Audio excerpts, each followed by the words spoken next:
میں نے لفافہ کھولا، اس میں ایک خط تھا۔ لکھنے والے نے اپنا نام ظاہر نہیں کیا تھا، پر تحریر سے پتہ چلتا تھا کہ وہ ایک پڑھی لکھی عورت ہے۔ ممکن تھا کہ اس نے میٹرک بھی کر رکھا ہو۔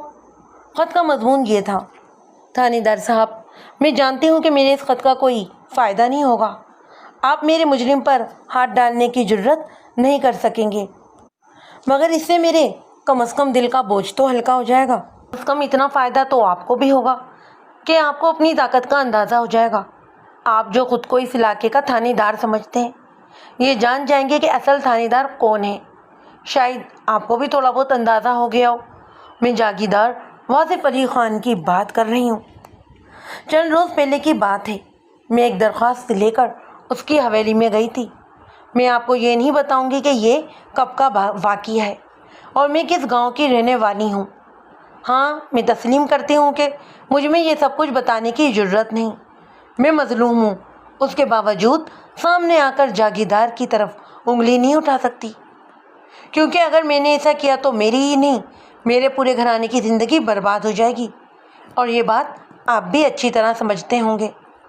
ہاں، تو میں آپ کو بتا رہی تھی کہ میں ایک درخواست لے کر اس جاگیردار کی حویلی میں گئی۔ میرا شوہر، جو شہر میں ملازم ہے، ایک جھوٹے کیس میں پکڑا گیا تھا۔ میں کسی بھی صورت اس کی ضمانت کروانا چاہتی تھی۔ اپنے 2 سالہ بچے کو ساتھ لے کر میں جاگیردار واصف خان کے پاس گئی اور اس سے فریاد کی کہ وہ میرے شوہر کی ضمانت کروا دے۔ جاگیردار میرے شوہر کو بڑی اچھی طرح جانتا ہے اور اکثر اسے چھوٹے موٹے اپنے دفتری کام بھی کرواتا رہتا ہے، لیکن اس وقت چودھری کو میری روتی آنکھیں اور میرے بلکتے بچے پر رحم نہیں آیا۔ اس نے ضمانت دینے سے انکار کر دیا۔ میں نے اس کی بہت زیادہ منت سماجت کی۔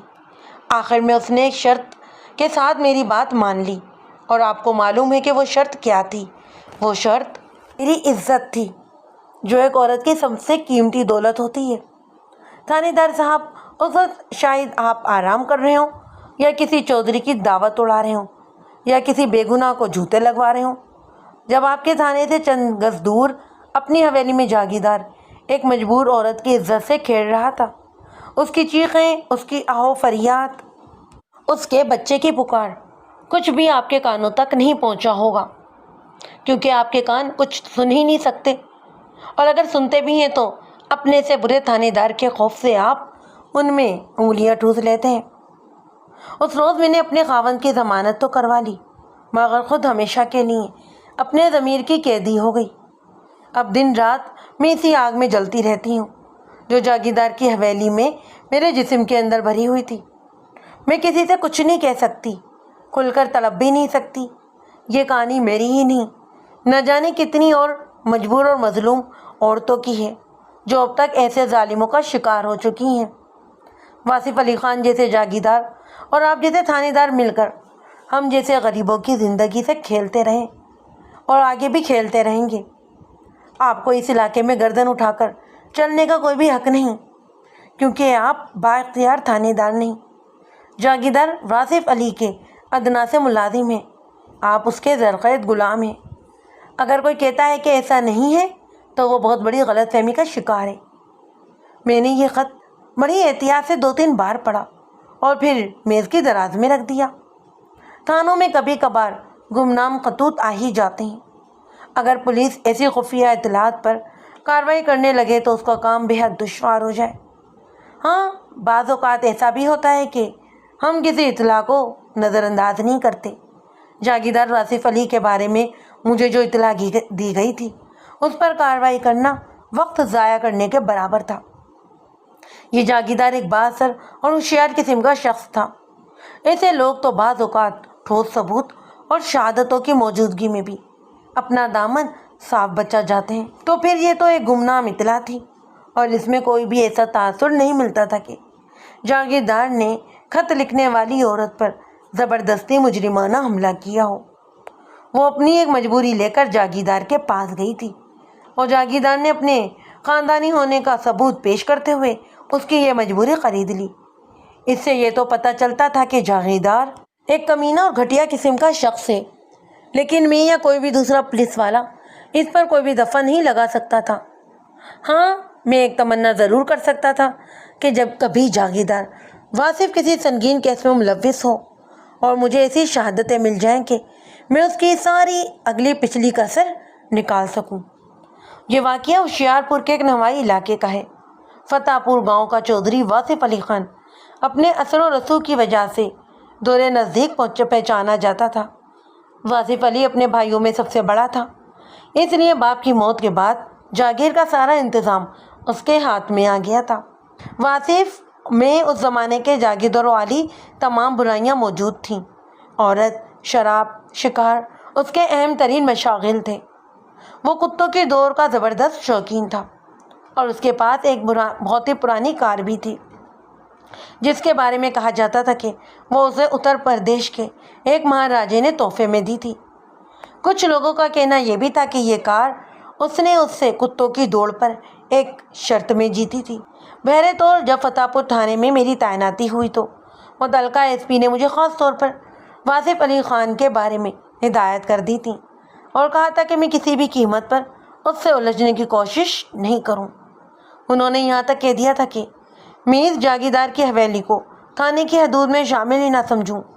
وہ جو کچھ کرتا ہے کرتا رہے، اعلیٰ افسران خود اسے دیکھتے رہیں گے۔ ظاہر تھا کہ میں تو ایس پی کی تمام ہدایت پر عمل نہیں کر سکتا تھا۔ مجھے معلوم تھا کہ جب بھی کوئی ایسا موقع آیا تو مجھے قانون کی پاسداری کرتے ہوئے اس ظالم کا ہاتھ پکڑنا پڑا تو میں اپنے ایس پی کی حکومت دولی پر مجبور ہو جاؤں گا، کیونکہ قیامت کے روز مجھے خدا کو جواب دینا تھا، ایس پی کرن کمار کو نہیں۔ گمنام عورت کا خط ملنے کے بعد میں نے سوچا کہ ایک بار تو واصف علی سے جا کر ملوں، کم از کم اشاروں کنائیوں میں اسے اتنا تو بتا دوں کہ جو کچھ وہ اپنی حویلی میں کر رہا ہے اس کی تھوڑی بہت بھنک میرے کان میں بھی پڑتی ہے۔ یہ تو نہیں ہو سکتا تھا کہ وہ میرے خوف سے اپنی خاندانی سرگرمیاں ترک کر دے، مگر اسے کچھ نہ کچھ تو کان ہو سکتے تھے۔ لیکن پھر کچھ ایسا ہوا کہ میں اپنی دوسری مصروفیات کی وجہ سے اس جاگیردار کی حویلی میں نہ جا سکا، یہاں تک کہ مجھے اس کی موت کی اطلاع ملی۔ معلوم ہوا کہ اس نے اپنے گلے پر چھری پھیر کر خودکشی کر لی ہے۔ یہ واقعہ گمنام عورت کا خط ملنے کے کوئی 10 روز بعد پیش آیا تھا۔ صبح کا وقت تھا، میں فوراً تفتیشی ٹیم کے ساتھ اس کی حویلی پہنچا۔ حویلی کے پھاٹک پر لوگوں کا مجمع لگا ہوا تھا۔ جاگیردار کے مسلح آدمی لوگوں کو پیچھے ہٹانے میں مصروف تھے۔ میں پھاٹک میں داخل ہوا تو حویلی کے رہائشی حصے سے رونے پیٹنے کی آوازیں آ رہی تھیں۔ جاگیردار کے چھوٹے بھائی آصف علی نے اشک بار آنکھوں سے میرا استقبال کیا اور مجھے سیدھا موقع پر لے گیا۔ جاگیردار کی لاش موقع سے اٹھا دی گئی تھی۔ اس کی شاندار خوابگاہ میں کھڑکی کے پاس اس کا خون بکھرا ہوا تھا اور بہت سارا خون قالین میں بھی جذب ہو گیا تھا۔ پھر بھی لگتا تھا کہ 2-3 بکروں کو ایک ساتھ لٹا کر ذبح کر دیا گیا ہے۔ لمبے تڑنگے جوان جاگیردار کی گردن تھی، کسی سوکھے سڑے مزارے کی شیرت تو نہیں تھی کہ 2-3 قطرے گرتے اور وہ بھی خشک ہو جاتے یا پھر غائب کر دیے جاتے۔ قریبی ایک تپائی پڑی ہوئی تھی، اس پر 4-5 انچ دھاری خردار خربوزے رکھے تھے۔ تیز دھار کی ایک چھری خون کے پاس ہی قالین پر پڑی ہوئی تھی۔ کمرے میں 2 شاندار قسم کی مسیریاں تھیں جن پر بچھی پھولدار چادر کی شکنوں سے اندازہ ہوتا تھا کہ صرف ایک ہی مسیری پر کوئی سویا ہے۔ میں نے کھڑکی کی بلندی بھی دیکھی۔ دوسری منزل کی یہ کھڑکی زمین سے کوئی 25 فٹ بلند تھی اور دیوار بالکل سپاٹ۔ یقین سے کہا جا سکتا تھا کہ کوئی عام شخص اس جانب سے کمرے میں داخل نہیں ہو سکتا، جبکہ کمرے کے دروازے کی طرف پہرا رہتا تھا۔ اگر جاگیردار نے خودکشی نہیں کی تھی اور اسے قتل کیا گیا تھا تو قاتل غالباً اسی کھڑکی کے راز سے اندر آیا تھا۔ میں نے موقع کا اچھی طرح جائزہ لینے کے بعد آصف علی کے ساتھ دوسرے کمرے میں آ گیا۔ آصف علی اپنی بیوی کے ساتھ نچلی منزل پر رہتا تھا۔ مرحوم واصف علی کی رہائش دوسری منزل پر تھی۔ آصف علی نے بتایا، نواز خان صبح کوئی 3 بجے کے قریب بھائی صاحب کی بیوی چیختے چلاتی ہوئی نیچے آئی اور کہنے لگی کہ انہوں نے اپنے گلے پر چھری پھیر لی ہے۔ میں اور ماں جی بھاگتے ہوئے اوپر پہنچے تو بھائی صاحب کھڑکی کے پاس اوندھے پڑے ہوئے تھے۔ صاف نظر آ رہا تھا کہ ان کے ساتھ جو کچھ بھی ہوا ہے 3-4 گھنٹے پہلے ہوا ہے۔ ان کے کپڑوں پر جگہ جگہ خون کے دھبے تھے جو خشک ہو چکے تھے اور چھری پر لگا ہوا خون بھی بالکل خشک تھا۔ پھر بھی ہمیں فوری طور پر ان کی موت کا یقین نہیں آیا۔ ہم نے سوچا شاید کوئی سانس باقی ہو۔ میں نے اٹھا کر نیچے بھاگا۔ وہاں روشنی میں آ کر دیکھا تو آصف علی خاموش ہو گیا اور سستیاں بھرنے لگا۔ بھائی کی موت کا غم ابھی بالکل تازہ تھا۔ اس کے بیان سے میں نے صاف محسوس کیا کہ وہ خودکشی والی بات ماننے کو تیار نہیں، اور یہ کہ اسے اپنی بھابھی پر اس قتل کا شک ہے۔ دوسری بات میں نے یہ بھی نوٹ کی کہ اس نے بھابھی کو بھابھی کہہ کر نہیں بلایا، بلکہ بھائی صاحب کی بیوی کہا تھا۔ اس بات سے صاف پتہ چلتا تھا کہ بھابھی کے متعلق اس کے کیسے خیالات ہیں۔ میں نے مزید سوال و جواب سے پہلے لاش کا معائنہ ضروری سمجھا۔ آصف علی جب مجھے لے کر لاش والے کمرے میں پہنچا تو عورتوں کو وہاں سے ہٹا دیا گیا۔ صرف مقتول کی ماں وہاں موجود تھی۔ بوڑھی جاگیردارنی ایک باروب عورت تھی۔ اس کی آنکھیں رو رو کر سرخ ہو رہی تھیں۔ اس نے مجھے دیکھا تو بین کرنے والے انداز میں بولی، ہائے میرے لال، میں نے تجھے کس ڈرائن کے سپرد کر دیا؟ کیوں بے خبر ہو کر سو گئی میں؟ ہائے یہ مجھ سے کیسی بھول ہو گئی۔ میں سمجھ گیا کہ اس واویلے کا نشانہ مقتول کی بیوی ہے۔ اسے جاگیردار کی ہلاکت کا ذمہ دار ٹھہرایا جا رہا ہے۔ میں نے چہرے سے کپڑا ہٹا کر دیکھا، مقتول جاگیردار کی صورت دیکھی۔ اس کی بڑی بڑی اوپر کو اٹھی ہوئی گھنی مونچھیں اپنے ہی خون میں لتڑی ہوئی تھیں۔ شاید اس کی وجہ یہ تھی کہ وہ اوندھے منہ گرا تھا۔ جاگیردار واصف کی مونچھوں جیسی گھنی اور باروب مونچھیں شاید ہی میں نے کسی کی دیکھی ہوں۔ وہ دائیں ہاتھ کی شہادت سے انہیں ہر وقت سنوارتا رہتا تھا، لیکن آج یہ اوپر کو اٹھی ہوئی مونچھیں اپنے ہی خون میں بھیگ کر لٹک سی گئی تھیں۔ جاگیردار کی چوبی دار ٹھوڑی کے نیچے ایک گہری سیاہ لکیر نظر آ رہی تھی۔ اس لکیر کے اندر اس کی سانس کی کٹی ہوئی سفید نالی صاف جھلک رہی تھی۔ تیز چھری کا 4 انگل کا گہرا زخم اس کی شارک صاف کاٹ گیا تھا۔ اس کے جسم پر رات کا ہلکا پھلکا لباس تھا۔ کوشش کے باوجود مجھے کہیں بھی تشدد کے نظر آثار نہیں آئے۔ لاش کے تفصیل معائنے کے بعد میں نے مقتول کی بیوہ سے ملاقات کی۔ وہ ایک خوبصورت اور جوان لڑکی تھی۔ میرے ذہن میں جاگیردار کی بیوی کا جو حیولہ تھا وہ اس سے بڑھ کر پرکشش اور باوقار لگی۔ اس کا نام سلمیٰ تھا۔ صرف 1 سال قبل وہ دلہن بن کر اس حویلی میں اتری تھی، اور آج وہ بیوہ کے روپ میں بال کھولے میرے سامنے بیٹھی تھی۔ رو رو کر اس کی آنکھیں انگارہ ہو رہی تھیں۔ اس کے ساتھ اس کا باپ بھی تھا، جو ابھی ایک قریبی موضع سے یہاں پہنچا تھا۔ اس کا باپ مرزا سہولت جہاں علاقے کے گنے چنے زمینداروں میں سے ایک تھا۔ وہ اثر و رسوخ اور دولت میں جاگیردار واصف سے زیادہ نہیں تو کم بھی نہیں تھا۔ اس کے بقول چند پشتوں کے بعد اس کا شجرہ نسب مغل حکمرانوں سے جا ملتا تھا۔ وہ نفیس طبیعت کا ایک پڑھا لکھا شخص تھا۔ اس نے بیٹی کے سر پر ہاتھ پھیرا اور بولا، دیکھو بیٹی، جو کچھ ہوا ہے صاف صاف انسپکٹر صاحب کو بتا دو۔ کسی سے بھی ڈرنے یا دبنے کی ضرورت نہیں۔ اللہ نے چاہا تو سب کچھ ٹھیک ہو جائے گا۔ سلمیٰ واصف نے روتے ہوئے آہ بھرتے ہوئے جو کچھ بنایا، اس کا مختصر خلاصہ یہ ہے کہ میں کوئی 3 ماہ پہلے میکے میں رہنے کے بعد کل ہی واپس آئی تھی۔ واصف اور میری ساس خود مجھے لے کر آئے تھے۔ شام ہم سب نے کھانا کھٹے کھایا، پھر ہنسی خوشی باتیں کرتے رہے۔ رات سونے سے پہلے میں نے اور واصف نے حویلی کے پچھواڑے باغ میں چہل قدمی کی، لیکن رات سونے سے پہلے وہ کچھ پریشان نظر آتے تھے۔ میرے پوچھنے پر انہوں نے کچھ نہیں بتایا۔ نوکر سے کہہ کر پھل منگوایا، لیکن وہ بھی نہیں کھایا۔ پھر وہ چپ چاپ صوفے پر بیٹھے رہے۔ میں بے حد تھکی ہوئی تھی، اس لیے مجھے تو فوراً ہی نیند آ گئی۔ پچھلے پہر رات کے میری آنکھ کھلی تو کمرے کی بتی جل رہی تھی۔ میں نے دیکھا کہ کھڑکی کے قریب واصف اوندھے منہ پڑے تھے اور ان کا خون قالین پر پھیلا ہوا تھا۔ میں دیکھتے ہی سمجھ گئی کہ وہ اب زندہ نہیں رہے۔ میں چیختی ہوئی نیچے بھاگی اور اپنے دیور کو اطلاع دی۔ سلمیٰ کے بعد میں نے مقتول واصف کے بھائی آصف اور اس کی ماں کا بیان لیا۔ اس کے بیان سلمیٰ سے بالکل مختلف تھے۔ سلمیٰ نے بتایا تھا کہ واصف اور اس کے درمیان معمولی نوعیت کے جھگڑے رہتے تھے، لیکن کبھی بھی کوئی سنگین تنازع نہیں ہوا، جبکہ آصف اور اس کی ماں نے کہا کہ سلمیٰ ان کے بیٹے سے اکثر جھگڑتی رہتی تھی۔ وہ پہلے بچے کی پیدائش سے 2 مہینے قبل میکے چلی گئی اور اب کوئی 3.25 ماہ بعد واپس آئی تھی، لیکن اس کے باوجود میاں بیوی ہنس کر نہیں بولے تھے۔ آصف اور اس کی ماں نے اس بات کی بھی تردید کی کہ کل شام کھانے پر واصف خوشگوار موڈ میں تھا اور سلمیٰ کے ساتھ بے تکلفی سے باتیں کرتا رہا تھا۔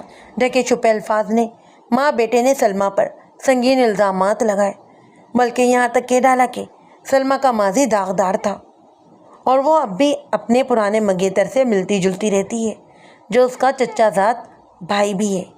ان انکشاف کے بعد جاگیردارنی نے بڑی جذباتی لہجے میں کہا، تھانے دار، میرے بیٹے کی قاتل مرزا سہولت کی لڑکی ہے، اس کو اسی نے جان سے مارا ہے۔ بہرحال یہ کیس کافی الجھا ہوا تھا اور اتنی جلدی کسی فیصلے پر پہنچنا ممکن نہیں تھا، خاص طور پر پوسٹ مارٹم کی رپورٹ کے بغیر کچھ بھی کہنا دشوار تھا۔ میں ضروری کارروائی کرنے کے بعد تھانے واپس آ گیا۔ لاش علیہ صبح ہی پوسٹ مارٹم کے لیے بھجوا دی گئی تھی۔ اگلے 2 روز میں اس واقعے نے کچھ اور ہی صورت اختیار کر لی تھی۔ سب سے پہلے تو یہ ہوا کہ قتل ہی کے روز جب جاگیردار کی حویلی میں ہنگامہ برپا ہو گیا تھا تو مرزا سہولت جہاں اپنی بیٹی اور نواسے کو لے کر فتح پور سے نکل گیا۔ پتہ چلا کہ وہ بیٹی کو گھر واپس لے گیا ہے۔ اس کے بعد جاگیردار کے گھرانے کی طرف سے علی اولان یہ کہا جانے لگا کہ واصف علی خان کو اس کی بیوی نے قتل کیا ہے اور اس کے اپنے چچا زاد سے ناجائز تعلقات تھے۔ دوسری طرف مرزا سہولت جہاں نے کہا کہ اس کے داماد نے خودکشی کی ہے اور اس کی موت سے اس کی بیٹی کا قطعاً کوئی تعلق نہیں۔ دونوں پارٹیاں اپنے اپنے موقف کی حمایت میں دلیلیں دے رہی تھیں۔ کچھ بھی سمجھ نہیں آتی تھی کہ کس پر اعتبار کیا جائے۔ جاگیرداروں کا کہنا تھا کہ واصف کا قتل رات کے پہلے پہر ہوا۔ اس وقت اس کی بیوی اس کے پاس تھی۔ یہ کیسے ہو سکتا ہے کہ وہ 1 گز کے فاصلے پر بے خبر پڑی سو رہی ہو اور مقتول فرش پر گر کر تڑپ تڑپ کر ختم ہو گیا ہو؟ ان کا خیال تھا کہ واصف کو اپنی بیوی کی بد چلنی کا کوئی ٹھوس ثبوت مل گیا تھا، جس کی بنا پر ان میں طلاق کلامی ہوئی۔ اسے طلاق کلامی کے نتیجے میں سلمیٰ نے شوہر کو قتل کرنے کا فیصلہ کیا۔ رات کو جب وہ سو گیا تو اس نے کوئی وزنی چیز اس کے سر پر ماری جس سے وہ بے ہوش ہو گیا۔ پھر اس کے جسم کو بستر سے گھسیٹ کر قالین پر ڈالا اور گلے پر چھری پھیر دی۔ یاد رہے کہ مقتول کی کنپٹی پر ایک گہری چوٹ آئی تھی، لیکن لگتا تھا کہ کسی تیز دھاتی چیز سے ضرب لگائی گئی ہے۔ یہ بھی ممکن تھا کہ فرش پر گرتے ہوئے اس کا سر تپائی پر یا صوفے کے ہتھے سے ٹکرایا ہو۔ انہی خیالوں کے دوران میرا دھیان اس خط کی طرف چلا گیا جو 10 روز پیشتر مجھے تھانے کے پتے پر ملا تھا اور جس پر ایک نزدیکی موزہ کی مہر لگی ہوئی تھی۔ میں اس خط کو کسی بھی صورت نظر انداز نہیں کر سکتا تھا۔ میں نے اس خط کو دراز سے نکالا اور ایک بار پھر بڑے ہی غور سے پڑھا۔ خط کے مضمون سے پتہ چلتا تھا کہ جس شخص کی ضمانت کے لیے وہ عورت جاگیردار کے پاس آئی تھی وہ جاگیردار کا واقف کار تھا اور جاگیردار اکثر و بیشتر اس سے دفتری کام لیتا رہتا۔ میں نے حویلی کے 2-3 ملازموں کو تھانے بلایا اور ان سے معلومات حاصل کرنے کی کوشش کی۔ یہ کوشش زیادہ کامیاب نہیں رہی۔ جاگیردار کے سینکڑوں ملنے جلنے والے تھے، ان میں کئی پڑھے لکھے بھی تھے تو کچھ وکیل بھی تھے تو کچھ پولیس والے بھی اور 1-2 ڈاکٹر بھی تھے اور دفتری کام کرنے والے تو کئی تھے۔ میں نے تفتیش کو آگے بڑھانے کے لیے دوسرا طریقہ اختیار کیا۔ جاگیردار کے ملازموں سے پوچھا کہ وہ کسی ایسی عورت کو جانتے ہیں جو 4-5 ہفتے پہلے ایک بچے کے ساتھ حویلی میں آئی ہو اور اس نے جاگیردار سے اپنے شوہر کی ضمانت دینے کے لیے کہا ہو۔ میرے سوال کا بھی کوئی تسلی بخش جواب جاگیردار کے نوکروں نے نہیں دیا۔ ہاں، ایک ملازم کا رویہ بتا رہا تھا کہ وہ اس بارے میں کچھ نہ کچھ ضرور جانتا ہے۔ میں نے اس ملازم کو علیحدہ کمرے میں لے جا کر بڑی سختی سے پوچھ گچھ کی تو اس نے اتنا بتایا کہ کوئی 1.5 ماہ پہلے رات کے وقت ایک عورت جاگیردار کے پاس ضرور آئی تھی اور اس کے ساتھ 2-2.5 سالہ بچہ بھی تھا۔ اس وقت سخت بارش ہو رہی تھی۔ جاگیردار حویلی کی بیٹھک میں بیٹھا پی رہا تھا۔ عورت کوئی 2 گھنٹے حویلی میں رہی، پھر جاگیردار کی جیپ اسے بچے سمیت کہیں چھوڑ کر آ گئی تھی۔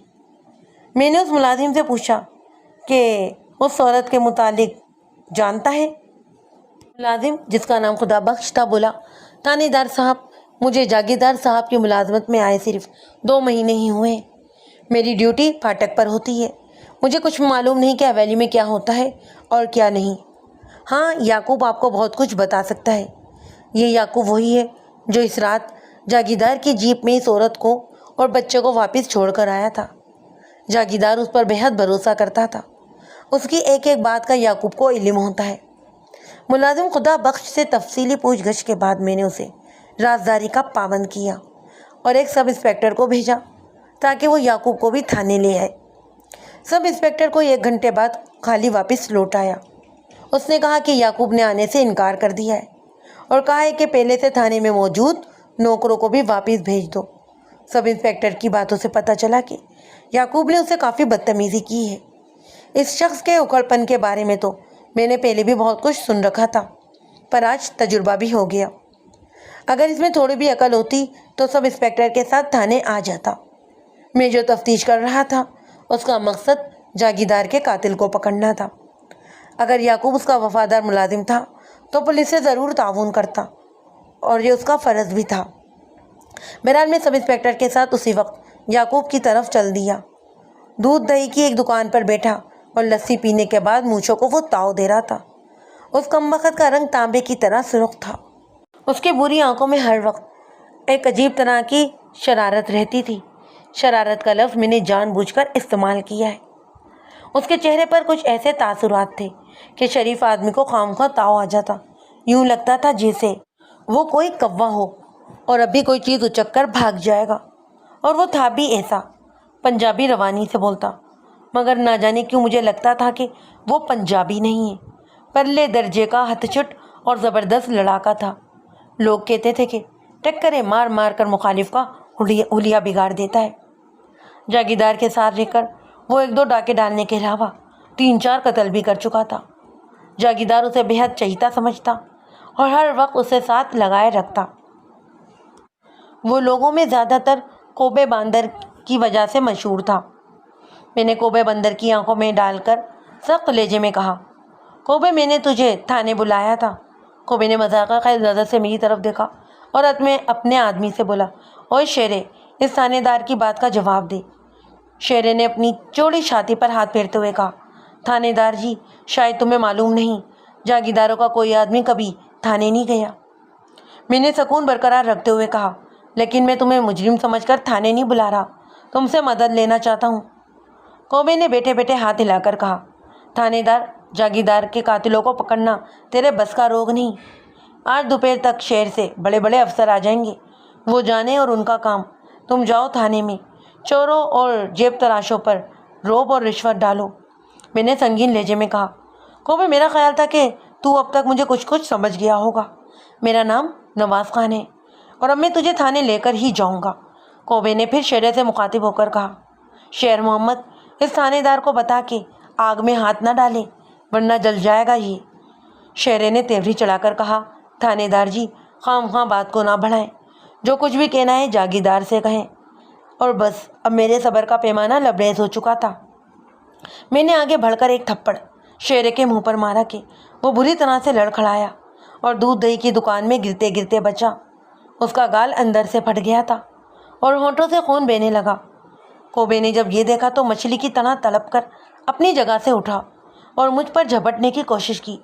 میرا سب انسپکٹر اور 2 کانسٹیبل درمیان میں آ گئے۔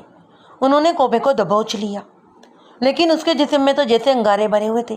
ایک زبردست ٹکر اس نے کانسٹیبل عبدالغنی کے چہرے پر ماری اور زور لگا کر سب انسپکٹر کی گرفت سے بھی نکل گیا۔ اس سے پہلے کہ معاملہ بگڑ جاتا، جیپ کے ہارن کی آواز سنائی دی۔ چھوٹا جاگیردار آصف اپنے 3 آدمیوں کے ساتھ کہیں سے حویلی میں واپس آ رہا تھا۔ اس نے جیپ سیدھی کی اور کوبے کے سامنے جا کر کھڑی کی۔ جاگیردار کی جھلک دیکھ کر کوبا ایک دم ٹھنڈا پڑ گیا۔ آصف نے سیاہ شیشوں کی اینک اتاری اور مجھ سے پوچھا، کیا ہو رہا ہے انسپکٹر صاحب؟ میں نے ٹھوس لہجے میں کہا، آصف خان، میں کوبے کو پوچھ تاچھ کے لیے تھانے لے جانا چاہتا ہوں۔ کوبا بولا، اور میں کہہ چکا ہوں کہ جاگیردار صاحب کا کوئی آدمی کسی صورت تھانے نہیں جائے گا۔ جاگیردار کچھ دیر گہری نظروں سے کوبے کی طرف دیکھتا رہا اور پھر اسے سخت لہجے میں جھاڑ کر بولا، الو کے پٹھے، تو یہاں لسی پی رہا ہے اور ادھر وہ کتے تیری ماں کا سر کھا گئے، جا کر انہیں رسا ڈال۔ کوبے نے ایک نگاہ غلط مجھ پر ڈالی اور زیر لب مسکراتا ہوا واپس مڑ گیا۔ میں نے احتجاجی لہجے میں کہا، آصف صاحب، میں اسے تھانے لے جانا چاہتا ہوں۔ چھوٹے جاگیردار نے کہا، نواز خان، ایسی بھی کیا بات ہے جو کوبا بتا سکتا ہے اور میں نہیں؟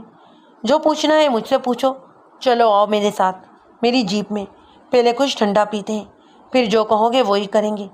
میرے کانوں میں ایس پی کا فقرہ گونجا۔ نواز خان، فتح پور میں کسی بھی قیمت پر واصف علی خان سے الجھنے کی ضرورت نہیں ہے۔ پر اب واصف علی خان تو نہیں تھا، مگر اس کا بھائی آصف علی خان تو تھا۔ بات ایک ہی تھی، چہرے بدل گئے تھے، مگر خون تو وہی تھا، اور خون میں بدی کا ٹھاٹے مارتا ہوا سمندر بھی وہی تھا۔ میں نے خر دماغ ضدی شخص کی طرح اپنی بات پر اڑنے سے گریز کیا اور آصف علی کے ساتھ جیپ میں بیٹھ کر حویلی چلا آیا۔ کچھ ہی دیر بعد ہم حویلی کی شاندار بیٹھک میں موجود گفتگو کر رہے تھے۔ میں نے فوراً ہی اصل موضوع پر آتے ہوئے کہا کہ میں اس عورت کے بارے میں جاننا چاہتا ہوں جو کوئی 1.5 ماہ قبل اپنے بچے کے ساتھ مرحوم جاگیردار کے پاس کسی کام سے آئی تھی۔ جاگیردار نے بڑی تحمل سے میرا سوال سنا، پھر ایک ضروری کام کے بہانے اٹھ کر باہر چلا گیا۔ مجھے یقین تھا کہ وہ اس سوال کا جواب حاصل کرنے کے لیے یعقوب عرف کوبے کے پاس گیا ہے۔ کوئی 10 منٹ بعد وہ واپس آیا اور اس نے اعتراف کیا کہ ایسی عورت واصف علی کے پاس آئی تھی۔ میں نے اس کا نام اور پتہ جاننا چاہا تو وہ بولا، نواز خان، اگر تم اس عورت پر بھائی صاحب کے قتل کا شک کر رہے ہو تو سراسر غلطی پر ہو تم۔ بھائی صاحب کی قاتل سلمہ ہے اور اس کا یار وزیر علی ہے۔ اس کے علاوہ کوئی بھی بات ہم ماننے کے لیے تیار نہیں۔ میں نے کہا، آصف صاحب، آپ اس عورت کا پتہ ٹھکانہ تو بتائیں، میں کب اسے قاتل ٹھہرا رہا ہوں؟ یہ تو ایک تفتیشی عمل ہے۔ کچھ پیش و پش کے بعد آصف خان نے بتا دیا، اس کا نام رائلہ خاتون ہے، ایک نزدیکی قصبے نوگرہ کی رہنے والی ہے، لڑکیوں کے مقامی اسکول میں استانی ہے، اچھے کردار والی نہیں، جا کر انہیں رسا ڈال۔ کوبے نے ایک نگاہ غلط مجھ پر ڈالی اور زیر لب مسکراتا ہوا واپس مڑ گیا۔ میں نے احتجاجی لہجے میں کہا، آصف صاحب، میں اسے تھانے لے جانا چاہتا ہوں۔ چھوٹے جاگیردار نے کہا، نواز خان، ایسی بھی کیا بات ہے جو کوبا بتا سکتا ہے اور میں نہیں؟ جو پوچھنا ہے مجھ سے پوچھو۔ چلو آؤ میرے ساتھ میری جیپ میں، پہلے کچھ ٹھنڈا پیتے ہیں، پھر جو کہو گے وہی کریں گے۔ میرے کانوں میں ایس پی کا فقرہ گونجا۔ نواز خان، فتح پور میں کسی بھی قیمت پر واصف علی خان سے الجھنے کی ضرورت نہیں ہے۔ پر اب واصف علی خان تو نہیں تھا، مگر اس کا بھائی آصف علی خان تو تھا۔ بات ایک ہی تھی، چہرے بدل گئے تھے، مگر خون تو وہی تھا، اور خون میں بدی کا ٹھاٹے مارتا ہوا سمندر بھی وہی تھا۔ میں نے خر دماغ ضدی شخص کی طرح اپنی بات پر اڑنے سے گریز کیا اور آصف علی کے ساتھ جیپ میں بیٹھ کر حویلی چلا آیا۔ کچھ ہی دیر بعد ہم حویلی کی شاندار بیٹھک میں موجود گفتگو کر رہے تھے۔ میں نے فوراً ہی اصل موضوع پر آتے ہوئے کہا کہ میں اس عورت کے بارے میں جاننا چاہتا ہوں جو کوئی 1.5 ماہ قبل اپنے بچے کے ساتھ مرحوم جاگیردار کے پاس کسی کام سے آئی تھی۔ جاگیردار نے بڑی تحمل سے میرا سوال سنا، پھر ایک ضروری کام کے بہانے اٹھ کر باہر چلا گیا۔ مجھے یقین تھا کہ وہ اس سوال کا جواب حاصل کرنے کے لیے یعقوب عرف کوبے کے پاس گیا ہے۔ کوئی 10 منٹ بعد وہ واپس آیا اور اس نے اعتراف کیا کہ ایسی عورت واصف علی کے پاس آئی تھی۔ میں نے اس کا نام اور پتہ جاننا چاہا تو وہ بولا، نواز خان، اگر تم اس عورت پر بھائی صاحب کے قتل کا شک کر رہے ہو تو سراسر غلطی پر ہو تم۔ بھائی صاحب کی قاتل سلمہ ہے اور اس کا یار وزیر علی ہے۔ اس کے علاوہ کوئی بھی بات ہم ماننے کے لیے تیار نہیں۔ میں نے کہا، آصف صاحب، آپ اس عورت کا پتہ ٹھکانہ تو بتائیں، میں کب اسے قاتل ٹھہرا رہا ہوں؟ یہ تو ایک تفتیشی عمل ہے۔ کچھ پیش و پش کے بعد آصف خان نے بتا دیا، اس کا نام رائلہ خاتون ہے، ایک نزدیکی قصبے نوگرہ کی رہنے والی ہے، لڑکیوں کے مقامی اسکول میں استانی ہے، اس کا خاوند شہر میں جنگلات کے محکمے میں کام کرتا ہے۔ عورت کا پورا ٹھکانہ معلوم کرنے کے بعد میں نوگرہ قصبے کی طرف روانہ ہو گیا۔ جاگیردار مجھ سے بہت پوچھتا رہا کہ مجھے اس عورت کا پتہ کس ذریعے سے چلا ہے، مگر میں یہ بات ٹال گیا۔ تھانے سے قصبے کا فاصلہ 5 کوس کے قریب تھا۔ سخت گرمیوں کے دن تھے، میں پسینے میں شرابور ہو رہا تھا، اور دوپہر کے وقت میں نوگرہ پہنچا اور اس رائلہ نامی عورت کے دروازے پر دستک دی۔ میں سادہ کپڑوں میں تھا اور ایک رومال دھوپ سے بچنے کے لیے سر پر ڈال رکھا تھا۔ مقصد یہ تھا کہ کوئی بھی مجھے فتح پور کے ایس ایچ او کی حیثیت سے نہ پہچان سکے۔ دروازہ ایک بوڑھی عورت نے کھولا، اس کے ساتھ ایک 2-2.5 سالہ بچہ بھی تھا۔ میں نے اس بڑھیا سے راحلہ کے بارے میں پوچھا تو اس نے بتایا کہ وہ بھی اسکول سے واپس نہیں آئی۔ میں نے کہا میرا اس سے ملنا بہت ضروری ہے۔ بڑھیا ملازمہ تھی، مجھے راحلہ کا کوئی رشتے دار سمجھ کر اندر لے گئی اور دودھ وغیرہ سے تواضع کی۔ اسی دوران راحلہ بھی آ گئی۔ وہ بچے کو اٹھائے سیدھی اسی کمرے میں آئی جہاں میں بیٹھا ہوا تھا۔ یہ در حقیقت مکان کی بیٹھک تھی، ایک دروازہ باہر کو بھی کھلتا تھا۔ میری شکل دیکھ کر راحلہ ٹھٹکی، وہ مجھے جانتی نہیں تھی۔ میں نے کہا بی بی میں فتح پور سے آیا ہوں، تم سے ایک ضروری بات کرنی ہے۔ فتح پور کا نام سن کر راحلہ کا چہرہ زرد پڑ گیا۔ اس نے سفید چادر کا پلو اپنے سر پر درست کیا اور سخت لہجے میں بولی، کون ہیں آپ؟ اور آپ نے مائی سے یہ جھوٹ کیوں بولا کہ آپ میرے رشتے دار ہیں؟ میں نے کہا راحلہ بی بی ناراض ہونے کی کوئی بات نہیں، میں نے یہ جھوٹ تمہارے فائدے کے لیے ہی بولا تھا۔ آنے کو تو میں وردی میں بھی آ سکتا تھا۔ وردی میں؟ کیا مطلب ہے آپ کا؟ میں نے کہا میں پولیس انسپکٹر ہوں، تم سے کچھ پوچھنے آیا ہوں۔ یکایک راحلہ کے ہونٹ کانپنے لگے۔ اس نے بچے کو نیچے نکالا اور کمرے سے باہر نکال کر دروازہ بھیڑ دیا۔ پھر کرسی پر بیٹھتے ہوئے بولی، انسپکٹر صاحب خدا کے لیے مجھ پر رحم کیجیے، میرا شوہر شہر سے آنے ہی والا ہے، اگر اسے سب کچھ معلوم ہو گیا تو میں برباد ہو جاؤں گی۔ میں نے تھانے داروں کے مخصوص لہجے میں کہا، بی بی اب یہ معاملہ اتنا بڑھ چکا ہے کہ چھپانے سے بھی نہیں چھپے گا۔ جاگیردار قتل ہو گیا ہے اور مشتبہ افراد میں تمہارا نام سر فہرست ہے۔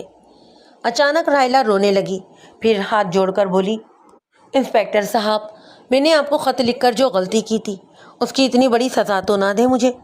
میرا یہ گھر میری جنت ہے، میں اس کی بربادی نہیں دیکھ سکتی۔ خدا کو حاضر و ناظر جان کر کہتی ہوں کہ میرا جاگیردار کے قتل سے کوئی بھی تعلق نہیں۔ میں نے اسے سمجھانے والے انداز میں کہا، دیکھو بی بی تم پڑھی لکھی ہو، ایسے معاملے اتنی آسانی سے ختم نہیں ہوا کرتے۔ موجودہ حالات میں تفتیش کے بغیر کوئی چارہ نہیں۔ تم اپنے خاوند کو یہ سب کچھ بتانے سے کیوں اتنا ڈرتی ہو؟ جاگیردار کی حویلی میں تمہارے ساتھ جو کچھ بھی ہوا اس میں تمہاری اپنی مرضی کا کوئی بھی عمل دخل نہیں تھا۔ اگر تمہارے خاوند میں تھوڑی بہت بھی عقل ہے تو وہ تمہیں الزام نہیں دے گا۔ راحلہ کا دلکش چہرہ ایک بار پھر کلملایا اور پھول سا بن گیا۔ وہ بولی، انسپکٹر صاحب آپ یہ بات نہیں سمجھ سکتے، سجاد مجھ سے بے پناہ محبت کرتے ہیں، وہ یہ حادثہ برداشت کر ہی نہیں سکیں گے۔ مجھے تو وہ برباد کریں گے ہی، خود کو بھی برباد کر لیں گے۔ وہ جاگیرداروں کے سے انتقام لینے کی بھی سوچیں گے اور یہ کام ان کے لیے ایسے ہی ناممکن ہوگا جیسے چڑیا کے لیے باز کو پکڑ لینا۔ انسپکٹر صاحب شاید آپ کو جاگیرداروں کے ظلم و ستم سے پوری طرح آگاہی نہیں ہے، یہ بے حد خطرناک لوگ ہیں۔ راحلہ کی باتوں سے مجھے ایک اور شک ہونے لگا۔ اس شک نے اس وقت جنم لیا جب میں نے اس کی بیٹھک میں پہلا قدم رکھا تو بیٹھک میں کچھ فریم شدہ تصویریں پڑی ہوئی تھیں۔ ان میں ایک تصویر راحلہ کے شوہر سجاد کی تھی جس میں وہ اپنے دوستوں کے ساتھ ایک پتھر پر کھڑا تھا۔ ان کے ہاتھوں میں رسے تھے اور لباس سے اندازہ ہوتا تھا کہ وہ کوہ پیمانی کرتے رہے، اور یہ تصویر شاید کالج کے زمانے کی تھی۔ یہ تصویر دیکھتے ہی نہ جانے کیوں میرے ذہن میں وہ کھڑکی آ گئی جس کے سامنے جاگیردار کو قتل کیا گیا تھا۔ جیسا کہ پہلے ہی میں خیال ظاہر کر چکا تھا کہ اگر قاتل سلمہ کے علاوہ کوئی اور تھا تو وہ یقیناً اس کھڑکی کے راستے ہی آیا تھا، اور اس کھڑکی تک پہنچنا کسی عام آدمی کے بس کا روگ نہیں تھا۔ اب میرا ذہن ایک دوسرے انداز میں سوچ رہا تھا۔ جیسا کہ باتوں باتوں میں راحلہ نے کہہ دیا تھا کہ اگر واقعے کا علم اس کے شوہر کو ہو جائے تو وہ جاگیرداروں سے انتقام لینے کے لیے نکل کھڑا ہوگا، یعنی اس کے باوجود کہ اصل مجرم ہلاک ہو چکا ہے وہ بیوی کی عصمت دری کا انتقام اس کے اہل خانہ یا بھائیوں سے لینے کا سوچے گا۔ کیا یہ ممکن نہیں تھا کہ اسے اس حادثے کا علم ہو چکا ہو، اور جسے بیوی نے خاوند سے چھپایا تھا ایسے خاوند بھی بیوی سے چھپاتا رہا ہو، وہ اندر ہی اندر بدلے کی آگ میں جل رہا ہو، اور 3 روز پہلے اس نے چپ چاپ حویلی کا رخ کیا ہو اور جاگیردار کی موت کا سبب بن گیا ہو۔ میں نے راحلہ سے پوچھا، بی بی ہفتے کی رات 10-12 بجے کے درمیان تمہارا شوہر کہاں تھا؟ راحلہ کے چہرے پر ایک رنگ سا آ کر گزر گیا۔ وہ بولی، انسپکٹر صاحب خدا کے لیے ایسا ویسا کچھ مت سوچیں، وہ قاتل نہیں ہے وہ قاتل۔ انہیں کچھ نہیں معلوم کہ ان کی بیوی پر جاگیردار کی حویلی میں کیا گزری ہے۔ وہ تو اپنی رہائی کے بعد جاگیردار کا شکریہ ادا کرنے بھی گئے تھے کہ اس نے ان کی ضمانت کروائی۔ میں نے خوشک لہجے میں کہا، بی بی میں جو پوچھ رہا ہوں وہی بتاؤ، ہفتے کی رات 10 اور 12 بجے کے درمیان سجاد کہاں تھا؟ رائلا نے پریشانی کے عالم میں ذہن پر زور دیا۔ پھر وہ بولی، ہفتے کی رات وہ چھٹی پر گاؤں جاتے ہیں، لیکن اس دفعہ کام کی وجہ سے انہیں دیر ہو گئی، اس لیے وہ صبح آئے تھے۔ میں نے کہا، رائلا بی بی، کیا یہ نہیں ہو سکتا کہ تمہارا شوہر ہفتے کی رات گھر آنے کی بجائے جاگیردار کی حویلی جا پہنچا ہو؟ اور اپنی غیرت مندی کا ثبوت دیتے ہوئے اس نے، خدا کے لیے ایسا نہ کہیں۔ رائلا نے بےتاب ہو کر میری بات کاٹ دی تھی۔ پھر اس نے اپنے کانپتے ہاتھوں سے کلائی چوڑیاں اتاری، کانوں سے بندے نکالے اور سب کچھ میرے سامنے رکھ کر ملتی جانا لہجے میں بولی، انسپکٹر یہ سب کچھ لے لو اور خدا کے لیے میرے اور میرے خاوند کا نام مشتبہ افراد میں سے نکال دو۔ تمہیں خط لکھ کر جو میں نے بھیانک غلطی کی تھی اس کی سزا میں نے بہت پالی ہے۔ اتنے میں اچانک بیرونی دروازے پر دستک ہوئی۔ رائلا کی گھبراہٹ اپنے عروج پر پہنچ گئی۔ وہ خوفزدہ ہرنی کی طرح در و دیوار کو دیکھنے لگی، پھر رو دینے والے لہجے میں بولی، میرا شوہر آ گیا ہے، ہائے میرے اللہ اب کیا ہوگا؟ اس کی بے بسی قابل رحم تھی۔ میں نے نرم لہجے میں کہا، گھبراؤ نہیں، میں سب ٹھیک کر لیتا ہوں، لیکن اگر تم اپنی اور اپنے شوہر کی بھلائی چاہتی ہو تو یہ باتیں صرف اپنے تک ہی محدود رکھنا۔ رائلا نے نہایت گھبراہٹ کے عالم میں اقرار کیا۔ زیور جو میز پر پڑا تھا میں نے جلدی سے ایک صوفے کے نیچے چھپا دیا۔ اسی وقت دروازہ کھلا اور سجاد بچے کو گود میں اٹھائے ہوئے داخل ہوا۔ وہ حیرانی سے میری طرف دیکھ رہا تھا۔ میں نے اٹھ کر اس سے سلام کیا اور اپنا تعارف کروایا۔ وہ کچھ گھبرایا ہوا نظر آنے لگا۔ میں نے اسے بتایا کہ جاگیردار واصف علی کے قتل کے سلسلے میں میرا اس سے ملنا جلنا ضروری تھا۔ میں نے اس سے کچھ سیدھے سادے سوالات کیے جس سے یہ تاثر پیدا نہیں ہوتا تھا کہ میں اس پر کسی طرح کا شبہ کر رہا ہوں۔ جب بعد میں ساپیر میں سجاد کے گھر سے رخصت ہوا تو وہ بالکل مطمئن تھا۔ اسے یقین آ چکا تھا کہ میں کچھ عام قسم کی معلومات حاصل کرنے اس کے پاس آیا تھا اور اسے گھر نہ پا کر اس کی بیوی سے باتوں میں مصروف ہو گیا۔ وہ مجھے قصبے کے باہر تک چھوڑنے کے لیے آیا۔ میں فتح پور واپس پہنچا تو کوئی 9 درجن اعلیٰ پولیس افسر جاگیردار آصف علی خان کی حویلی میں موجود تھے۔ ان میں ایک ایس پی اور 2 ڈی ایس پی بھی موجود تھے۔ تھانے میں کھلبلی مچی ہوئی تھی۔ میرا عملہ نہایت پریشانی کے عالم میں میرا انتظار کر رہا تھا۔ سب انسپکٹر نے بتایا کہ حویلی میں بڑی بے چینی سے میرا انتظار ہو رہا ہے۔ اس نے کہا کہ ایس پی صاحب سخت غصے میں ہیں اور انہوں نے اس بات پر سخت ناراضگی کا اظہار کیا ہے کہ 72 گھنٹے گزر جانے کے باوجود ابھی تک قاتل گرفتار کیوں نہیں کیا گیا۔ بہرحال میں حویلی میں پہنچا تو بڑے پھاٹک پر جاگیردار کے پالتو کتے کوبے سے ملاقات ہو گئی۔ وہ ایس پی کی کالی جیپ کے پاس فقریہ انداز میں کھڑا تھا۔ میری طرف دیکھ کر اپنے ایک ساتھی سے کہنے لگا، لو بھئی، نکمے تھانے دار کی بھی پیشی ہو گئی۔ میں نے غصے کے گھونٹ پی کر رہ گیا۔ اندر پہنچا تو سب سے پہلی نظر ایس پی صاحب پر ہی پڑی۔ مجھے دیکھتے ہی ان کے چہرے پر سختی ظاہر ہو گئی۔ میں بھی انہیں دیکھ کر حیران رہ گیا۔ کوئی 2 سال پہلے میں نے ان کے ماتحتی میں کام کیا تھا اور سہارنپور کے نوائی علاقے میں میرا شاہ نامی ڈاکو کے ساتھ ایک زبردست معرکہ ہوا تھا۔ ایس پی صاحب نے میرے سلوٹ کے جواب میں اٹھ کر مصافحہ کیا تو جاگیردار آصف علی اور اس کے ساتھیوں کے چہرے لٹک گئے۔ ایس پی صاحب نے اپنی مخصوص ٹوٹی پھوٹی اردو میں کہا، اچھا تو یہ نواز تم ہو؟ بھائی تمہیں تو آج تک ہم نہیں بھولے، سناؤ کیسے ہو تم؟ اس کے بعد تقریباً 15 منٹ تک صرف ہم دونوں میں ہی گفتگو ہوتی رہی۔ باقی حضرات بیٹھے اپنی نشستوں پر پہلو بدلتے رہے۔ آخر ایس پی صاحب نے میرا تعارف کروانے والے انداز میں کہا، انسپکٹر نواز خان میرا بڑا ہی پرانا ساتھی ہے۔ مجھے یقین ہے کہ یہ جاگیردار صاحب کے قاتل سے کوئی رعایت نہیں کرے گا۔ آپ بالکل بے فکر رہیں۔ ممکن ہے کہ وقتی طور پر آپ کو یہ احساس ہو رہا ہو کہ تفتیش کا کام تیزی سے آگے نہیں بڑھ رہا۔ بہرحال بہت جلد آپ مجرم کو نواز خان کے قبضے میں دیکھیں گے۔ میری طرف سے ایس پی صاحب کی صفائی کے بعد کسی کے لیے کچھ بھی کہنے سننے کی گنجائش نہیں بچی تھی۔ جاگیردار کا منہ اور بھی لٹک گیا۔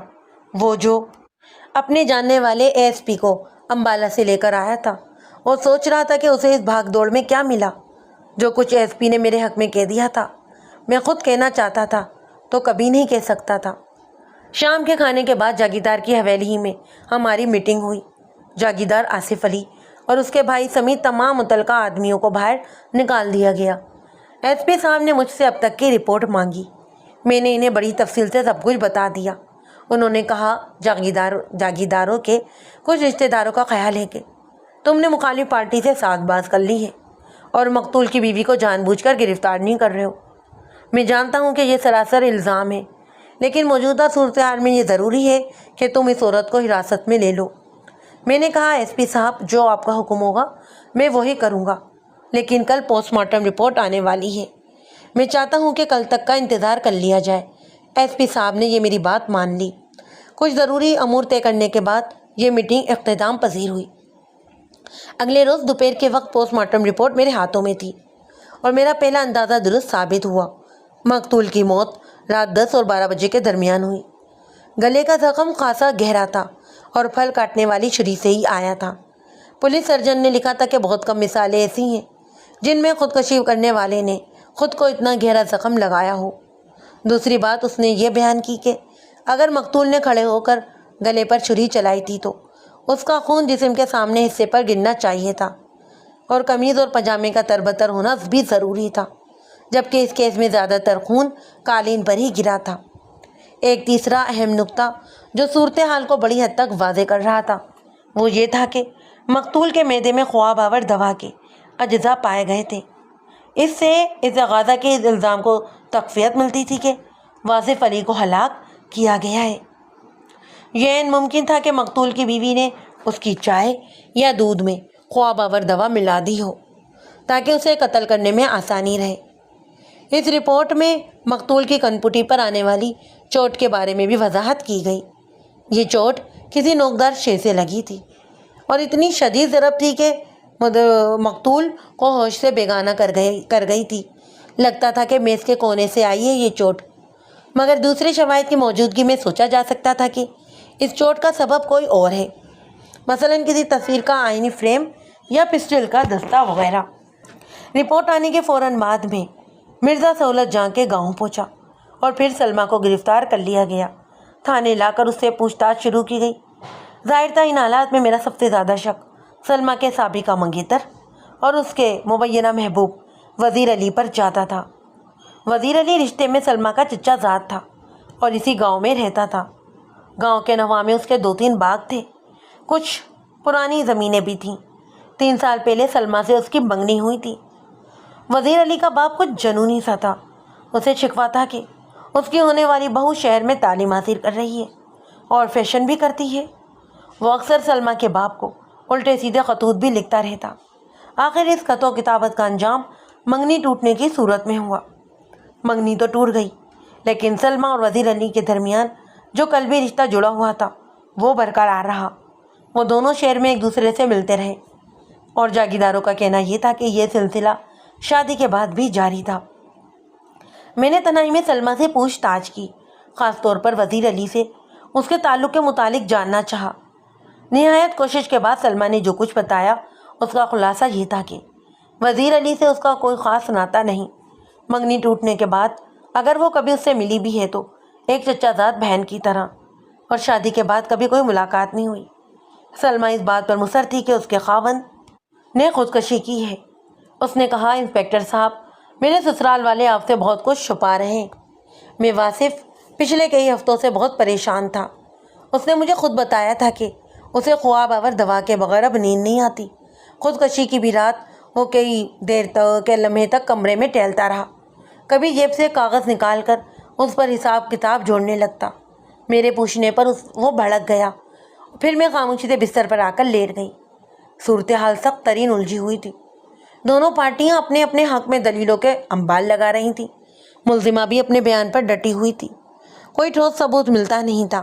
جاگیرداروں کا مطالبہ تھا کہ پوسٹ مارٹم رپورٹ کے بعد تو اب شک و شبے کی گنجائش ہی نہیں رہی، لہذا ملزمہ کے علاوہ اس کے ساتھی وزیر علی کو بھی فوراً گرفتار کیا جائے اور دونوں کے خلاف زیر دفعہ 302 چالان مکمل کیا جائے۔ دوسری طرف مرزا سہولت جہاں نے بھی ایک نامی وکیل کی خدمات حاصل کر لیں۔ ان لوگوں کا دعویٰ یہ تھا کہ جاگیرداروں نے پولیس سرجن سے مل کر پوسٹ مارٹم رپورٹ میں ہیرا پھیری کروائی ہے اور دانستہ طور پر کیس کو بگاڑنے کی کوشش کی ہے۔ انہوں نے عدالت سے اپیل کی تھی کہ پوسٹ مارٹم دوبارہ کروایا جائے۔ اس دوران مجھ پر دباؤ بہت بڑھ گیا اور مجھے سلمیٰ کے چچا زاد وزیر علی کو بھی گرفتار کرنا پڑا۔ وزیر علی ایک صحت مند نوجوان تھا۔ اس نے حال ہی میں وکالت کی ڈگری لی تھی۔ اس کیس میں اس کے خلاف اہم ترین نکتہ یہ تھا کہ قتل کی رات 8:30 بجے کے قریب فتح پور کو آنے والے راستے پر اس کی ملاقات میرے ایک حوالدار سے ہوئی۔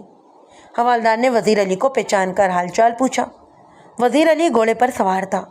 اس نے بتایا کہ وہ اپنے منشی کی تیمارداری کرنے قریبی گاؤں جا رہا ہے۔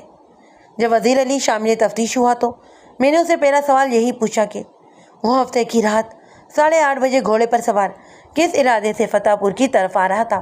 وزیر علی نے وکیلوں کے انداز میں مختصر سا جواب دیا۔ میں اپنے منشی کی خبر گیری کے لیے گیا تھا۔ میں نے اپنے سب انسپیکٹر کو اشارہ کیا کہ وہ ایک حدیڑ عمر آدمی کو لے کر اندر آ گیا۔ میں نے وزیر علی سے پوچھا، جانتے ہو اس آدمی کو؟ اس نے انکار میں سر ہلایا۔ میں نے کہا، یہ شخص اس گاؤں کا پرانا رہائشی ہے جہاں تم اپنے منشی کی تیمارداری کے لیے گئے تھے۔ اس کا بیان ہے کہ گاؤں میں اللہ داد نام کا کوئی بھی منشی نہیں اور نہ ہی کبھی تھا۔ وزیر علی کے چہرے پر ایک رنگ سا آ کر گزر گیا، پھر سنبھل کر بولا، تم ٹھیک کہتے ہو انسپیکٹر، منشی اللہ داد مجھے گاؤں میں نہیں ملا۔ اس نے مجھ سے اپنی سکنوت کے بارے میں جھوٹ بولا۔ اس کے دل میں بے ایمانی تھی۔ جاتے جاتے وہ میرا 1000 روپیہ بھی لے گیا۔ بہت خوب، میں نے کہا، اچھا بہانہ گھڑا ہے، لیکن میں یہ بات ماننے کے لیے ہرگز تیار نہیں کہ تم سلمیٰ کی شادی کے بعد اس سے کبھی نہیں ملے۔ تم سلمیٰ سے عشق کرتے تھے اور یہ عشق تمہیں کسی پل چین نہیں لینے دیتا۔ میں شہر میں اس ہوٹل کے مینیجر کو تمہارے سامنے لا سکتا ہوں جہاں ایک فیملی کیبن میں تم اس سے کئی دفعہ مل چکے ہو۔ اب کہ وزیر علی کا چہرہ پیلا پڑ گیا، کہنے لگا، میں سلمیٰ کی شادی کے بعد صرف ایک بار اس سے ملا تھا اور یہ میری پہلی اور آخری ملاقات تھی۔ چھوٹی عید سے پہلے کے دن تھے۔ سلمیٰ اپنی ایک سہیلی کے ساتھ عید کی تیاری کے لیے شہر گئی تھی۔ یہ میری غلطی تھی کہ میں نے اس کا پیچھا کیا اور شہر جا پہنچا۔ وہاں میں نے سلمیٰ سے درخواست کی کہ وہ دوپہر کا کھانا میرے ساتھ ہوٹل میں کھائے۔ سلمیٰ نے پہلے تو میری یہ پیشکش ماننے سے صاف انکار کیا، مگر پھر میرے اصرار پر چائے پینے کو تیار ہو گئی۔ میرے پاس کار تھی۔ میں دونوں سہیلیوں کو لے کر انٹرنیشنل ہوٹل میں آ گیا۔ یہاں ایک کیبن میں ہم نے چائے پی۔ تمام وقت سلمیٰ کی سہیلی اس کے ساتھ رہی۔ اس کے بعد میں ان دونوں کو بازار چھوڑ کر خود گاؤں واپس آ گیا تھا۔ میں نے کہا، وزیر علی، میں یہ کیوں کر مان لوں کہ یہ سلمیٰ سے تمہاری آخری ملاقات تھی؟ اس کے بعد بھی سلمیٰ کئی مرتبہ شہر گئی ہے۔ یقینی بات ہے تم اس سے ملے بغیر نہیں رہ سکے ہوگے۔ وزیر علی نے ایک گہری سانس لی، کچھ دیر خاموشی اختیار کی، پھر کہنے لگا، انسپیکٹر، میرا خیال ہے مجھے اب تم سے کوئی بات نہیں چھپانی چاہیے۔ اس بات سے میری ہتک کا پہلو نکلتا ہے، لیکن تمہیں کم از کم یہ اندازہ تو ہو جائے گا کہ جاگیردار کس کماج کے لوگ ہیں۔ جیسا کہ میں نے تمہیں بتایا ہے کہ میں نے اور سلمیٰ نے اور اس کی سہیلی کو انٹرنیشنل ہوٹل میں چائے پلائی تھی۔ اس واقعے کے کوئی 2 گھنٹے بعد میں گاؤں واپس پہنچ گیا۔ 2 گھنٹے کا عرصہ کوئی بہت زیادہ نہیں تھا، لیکن اس دوران جاگیردار کے ہرکارے مجھے سبق سکھانے کے لیے میرے گھر سے ایک عورت کو اغوا کر چکے تھے۔ مغویہ کا نام سندری تھا۔ اس کی عمر بے مشکل 14-15 سال رہی ہوگی۔ وہ ہماری نوکرانی تھی۔ اسے ڈھاٹا پوش مسلح افرادوں نے کھیتوں سے اغوا کیا۔ اس وقت اس کے ساتھ میری بہن فرخندہ بھی تھی۔ ہم نے سندری کو تلاش کرنے کی بہت کوشش کی، لیکن کچھ پتہ نہ چلا۔ تیسرے ہی روز وہ لٹی پٹی واپس آ گئی۔ اغوا کرنے والوں نے جو برے سے برا ہو سکا اس کے ساتھ کیا۔ اسی روز ڈاک سے مجھے خط ملا۔ اس خط میں لکھنے والے کا نام کہیں نہیں تھا، مگر مضمون سے صاف پتہ چلتا تھا کہ یہ جاگیرداروں کی طرف سے ہے۔ انہوں نے مجھے دھمکی دیتے ہوئے لکھا تھا کہ نوکرانی کی جگہ تمہاری بہن بھی ہو سکتی ہے، لیکن ہم دونوں خاندانوں میں دشمنی نہیں ڈالنا چاہتے۔ اگر آئندہ ہماری عزت پر ہاتھ ڈالنے کی کوشش کی تو نوکرانی والا سلوک تمہاری ماں بہن سے ہوگا۔ میں جانتا تھا کہ جاگیرداروں سے ٹکر نہیں لے سکتا میں، اسی لیے میں خون کے گھونٹ پی کر چپ رہا۔ میں سلمیٰ کے ساتھ کسی بری نیت سے نہیں ملا تھا، لیکن جاگیرداروں کو یہ بات گوارا نہیں ہوئی۔ میں نے فیصلہ کیا کہ میں سلمیٰ کے سائے سے بھی دور رہوں گا۔ وزیر علی نے میرے کچھ اور سوالوں کے جواب بھی دیے، جن سے معلوم ہوا کہ جاگیردار واصف نے مرزا سہولت جہاں کی لڑکی کا رشتہ اپنے اثر و رسوخ کی وجہ سے حاصل کیا تھا، ورنہ شکل و صورت اور تعلیم کے اعتبار سے وہ کسی بھی صورت اس کے قابل نہیں تھا۔ شاید اسی احساس کمتری کی وجہ سے وہ اپنی بیوی اور سسرال والوں کو عذاب میں مبتلا رکھے ہوئے تھا۔ جاگیردار گھرانے کی وجہ سے دباؤ بڑھتا جا رہا تھا۔ ان کا مطالبہ یہ تھا کہ سلمہ اور اس کے ساتھی وزیر علی کے خلاف تفتیش جلد سے جلد مکمل کی جائے۔ حالات ابھی سلمہ اور وزیر علی کے خلاف جا رہے تھے، لیکن میں جلد بازی کر کے کسی کے بھی ساتھ ناانصافی نہیں کرنا چاہتا تھا۔ آخری کوشش کے طور پر میں ایک بار پھر سلمہ سے مغز کھپانے کا فیصلہ کیا، اور یہیں سے کہانی نے ایک نیا موڑ بالکل مختلف انداز میں لیا۔ سلمہ نے باتوں باتوں میں ایک بار پھر کہا کہ اس کا خاوند کاروباری طور پر پریشان تھا اور قتل کی رات سونے سے پہلے تک سخت بے چین رہا۔ لگتا تھا کہ وہ کسی حساب کتاب میں الجھا ہوا ہے۔ میں اس سے پہلے واصف علی کے کاروباری حالات کے متعلق معلومات حاصل کر چکا تھا، لیکن سلمہ سے بات چیت کے بعد میرے دل میں خیال یہ آیا کہ دیکھنا چاہیے کہ قتل سے 1-2 گھنٹے پہلے تک وہ کس حساب کتاب میں الجھا ہوا تھا۔ اس کے لیے ضروری تھا کہ مرحوم کے ذاتی کاغذات کا جائزہ لیا جاتا۔ وہ خوابگاہ جس میں واصف ہلاک ہوا وہ سیل کر دی گئی تھی۔ سیل کرنے کے بعد پولیس کی آمد سے قبل مقتول کے چھوٹے بھائی نے بڑی ہوشیاری سے ایسے کاغذات الماری سے غائب کر دیے تھے جن سے ان کے کاروباری مفاد پر زرد پڑ سکتی تھی۔ کچھ معمولی نوعیت کے کاغذات وہیں رہنے دیے تھے۔ میں نے ایک بار پھر انہی کاغذات کی جانچ پڑتال کا فیصلہ کیا۔ خوابگاہ کھلوا کر میں نے تمام کاغذات نکالے اور خود ان کا مطالعہ کرنے لگا۔ اس سے پہلے میرے ایک ASI نے ان کا سرسری جائزہ لیا تھا۔ ان کاغذات میں کچھ حلف نامے وغیرہ موجود تھے، کچھ رسیدیں تھیں۔ جاگیردار اور شہر کے مضافات میں آٹے کی ایک میل لگا رہا تھا، اس کی تعمیر کا حساب کتاب تھا۔ ایک مقام پر میں چونک گیا۔ رائٹنگ پیڈ کا ایک مڑا توڑا صفحہ میرے سامنے تھا۔ اس صفحے پر جاگیردار نے کسی کو خط لکھنے کی کوشش کی۔ سب سے اہم چیز وہ تاریخ تھی جو خط کے آغاز پر درج تھی۔ یہ جاگیردار کے قتل کی تاریخ تھی۔ اس کا مطلب تھا یہ تحریر نہایت اہم ہے۔ غالباً سلمہ کو غلط فہمی ہوئی ہے۔ واصف علی اس رات سونے سے پہلے کوئی حساب کتاب نہیں جوڑ رہا تھا، وہ یہ خط لکھنے کی کوشش کر رہا تھا۔ خط بالکل ادھورا تھا اور چند سطریں لکھ کر بار بار کاٹی گئی تھیں۔ یوں لگتا تھا کہ جیسے جاگیردار خط مکمل کر لینے کے بعد اسے نئے صفحے پر اتارنے کا ارادہ رکھتا تھا، مگر خط کی حالت سے ظاہر تھا کہ وہ مکمل نہیں ہوا تھا۔ اس خط سے مجھ پر انکشاف ہوا کہ جاگیردار واصف جیسا بااثر اور با اختیار شخص کسی نامعلوم آدمی سے سخت خوفزدہ تھا۔ یہ تحریر پڑھتے ہی میرے ذہن میں موقلا آیا کہ خدا نے ہر فرعون کے لیے ایک موسیٰ پیدا کر رکھا ہے۔ جاگیردار واصف جو اپنے علاقے میں فرعون تھا، کسی سے دبنا اور ڈرنا جانتا ہی نہیں تھا، مظلوم کو مارتا تھا اور چیخنے بھی نہیں دیتا تھا۔ ہر مسئلے کا حل جس کے پاس موجود تھا اور ہر مخالف کو جس نے اپنی طاقت کی زنجیر سے باندھ رکھا تھا، خود بھی اسی کے جیسے جبر کا شکار تھا، اور اس کے ڈر سے اس کی راتوں کی نیند حرام ہو چکی تھی۔ اس خط کا ادھورا مضمون کچھ اس طرح تھا: نواب زادہ صاحب، میں آپ کا بے حد شکر گزار ہوں کہ آپ نے میری درخواست مان کر میرے بندے کی ضمانت ہونے دی۔ مجھے سمجھ میں نہیں آتی کہ اس مہربانی کا بدلہ میں کیسے چکاؤں۔ آپ نے مجھے کبھی جتایا نہیں، لیکن میں جانتا ہوں ماضی میں میری طرف سے آپ کے ساتھ زیادتی ہوئی ہے، لیکن اب میں چاہتا ہوں کہ دلوں کی یہ میل صاف ہو جائے۔ یہی مضمون تھا جو مختلف الفاظ کے سہارے 2-3 دفعہ تحریر کیا گیا۔ انداز تحریر سے صاف اندازہ ہوتا تھا کہ جاگیردار مکتوب سے بہت ڈر رہا ہے اور اس کے سامنے نہایتی عاجزی بھی نہیں برتنا چاہتا۔ میں نے کاغذ کا یہ ٹکڑا ساتھ لیا اور تھانے آ گیا۔ اس تحریر کے حوالے سے اب میں نے فرداً سلمہ، آصف، اس کی ماں اور حویلی کے ملازمین سے سوالات کیے، مگر کوئی سراغ نہ ملا۔ کسی کے علم میں کوئی ایسا شخص نہیں تھا کہ جاگیردار واصف علی خان کو خوف زدہ کر سکتا ہو۔ وہ سب مرحوم کی اس تحریر پر حیران تھے۔ یہ تحریر دیکھنے کے بعد مرحوم کے بھائی آصف خان نے الجھے ہوئے انداز میں کہا: انسپکٹر نواز، خط میں جس بندے کی ضمانت کی بات ہے یہ وہی سجاد احمد تو نہیں؟ آصف علی نے یہ سوال کر کے میرے دل کی بات کہی تھی۔ میرا اپنا خیال بھی یہی تھا کہ یہ اسی ضمانت کا چکر ہے۔ اس کے معاوضے میں شیطان صرف جاگیردار نے ایک شادی شدہ عورت کی عزت وصول کی تھی۔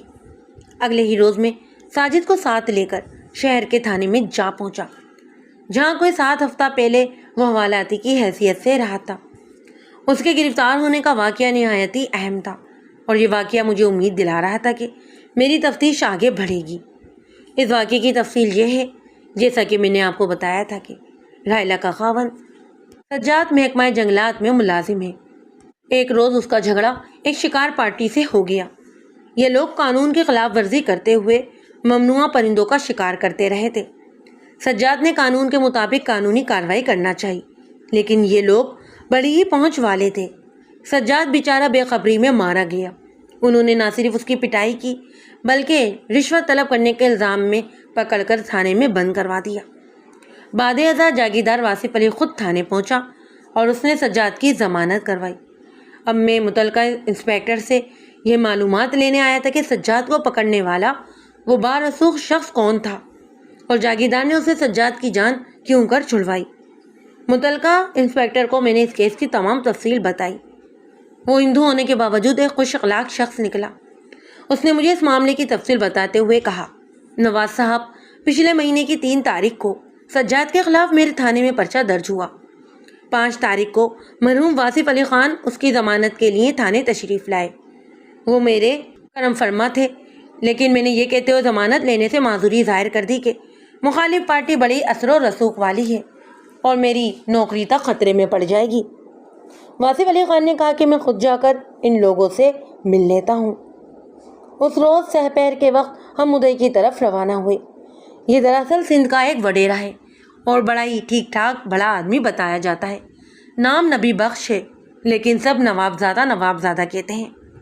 یہاں سیر و تفریح کے لیے ایک بڑے صنعت کار سیٹھ کرم چند کے ہاں ٹھہرا ہوا ہے۔ تو انسپیکٹر نواز صاحب، میں اور واصف علی خان اس سے سیٹھ کرم چند کی کوٹھی میں ملے۔ وہ ایک شاندار شخصیت کا مالک شخص ہے۔ جس وقت ہم اس کے پاس گئے، وہ چھوٹی نسل کا ایک قیمتی امپورٹڈ کتا لیے گود میں بیٹھا تھا۔ میں نے محسوس کیا کہ وہ اور واصف علی ایک دوسرے کو دیکھ کر چونک گئے ہیں۔ نوابزادہ کے چہرے پر ایک دھیمی سی مسکراہٹ بکھر گئی۔ دوسری طرف واصف علی کچھ پریشان نظر آنے لگا۔ وہ ایک دوسرے کو پہلے سے جانتے تھے۔ ان میں کچھ دیر معنی خیز گفتگو ہوتی رہی، جس میں بار بار کسی یعقوب عرف کوبا کا ذکر آ رہا تھا۔ میں نے اس موقع پر ہندو انسپیکٹر کو ٹوکتے ہوئے کہا، انسپیکٹر ذرا مجھے تفصیل سے بتاؤ کہ ان کے درمیان کیا گفتگو ہوئی۔ ہندو انسپیکٹر نے کہا، نواز خان، میرا خیال ہے کہ یعقوب نامی یہ شخص پہلے نواب زادہ کے پاس سندھ میں تھا۔ یہ بڑا ہی جیدار اور کام کا آدمی تھا۔ انہی دنوں جاگیردار واصف علی خان سندھ جانا ہوا۔ وہاں اس کی نظر کوبے پر پڑی اور وہ اس کی صلاحیتوں سے بہت متاثر ہوا۔ جیسا کہ تم جانتے ہو، یہ جاگیردار اور وڈیرے پالتو آدمیوں کو بھی پالتو کتوں اور گھوڑوں کی طرح پرکھتے ہیں۔ جاگیردار واصف کو کوبا کچھ ایسا پسند آیا کہ وہ اسے نوابزادہ سے توڑ کر اپنے ساتھ لے آیا۔ نوابزادے کے لیے یہ بہت بڑی چوٹ تھی۔ وہ پیچ و تاب کھا کر رہ گیا۔ مشکل یہ تھی کہ وہ جاگیردار واصف کے پتے ٹھکانے کے بارے میں کچھ نہیں جانتا تھا۔ اس کے بعد نوابزادہ اپنے علاج کے لیے لندن چلا گیا اور 2 سال وہاں مقیم رہا۔ وہ کوئی 5-6 مہینے پہلے ہی وہاں سے واپس آیا ہے۔ 3-3.5 سال بعد اس نے جاگیردار واصف علی کو اپنے سامنے دیکھا تو تمام پرانی باتیں اسے یاد آ گئیں۔ واصف علی اس سے بہت دبا ہوا نظر آتا۔ کہنے لگا، نوابزادہ صاحب، میرے پاس آپ کا ایک آدمی ہے۔ وہ اپنی مرضی سے میرے پاس آیا تھا۔ بہرحال میں بہت ہی معذرت کے ساتھ اسے آپ کو واپس کرنا چاہتا ہوں۔ جواب میں نوابزادہ کے چہرے پر ایک اجنبی سی مسکراہٹ پھیل گئی۔ انہوں نے بڑے ہی نرم لہجے میں کہا، نہیں سائیں نہیں، اسے اپنے پاس ہی رکھو۔ ہمارے ساتھ تو اس نے وفا نہیں کی، شاید تمہارے ساتھ کر دے۔ واصف علی نے نوابزادے کے طنز کو محسوس کرتے ہوئے کہا، نوابزادہ صاحب بس زبردستی گلے پڑا ہوا ہے۔ وہ قابل اعتبار آدمی ہے ہی نہیں۔ میں تو خود چاہتا ہوں کہ وہ یہاں سے چلا جائے۔ نوابزادے نے بسطور معنی خیز لہجے میں کہا، سائیں تم کیا چاہتے ہو اور کیا نہیں یہ تو میں نہیں جانتا، لیکن میری طرف سے تم اسے اپنے پاس رکھ سکتے ہو۔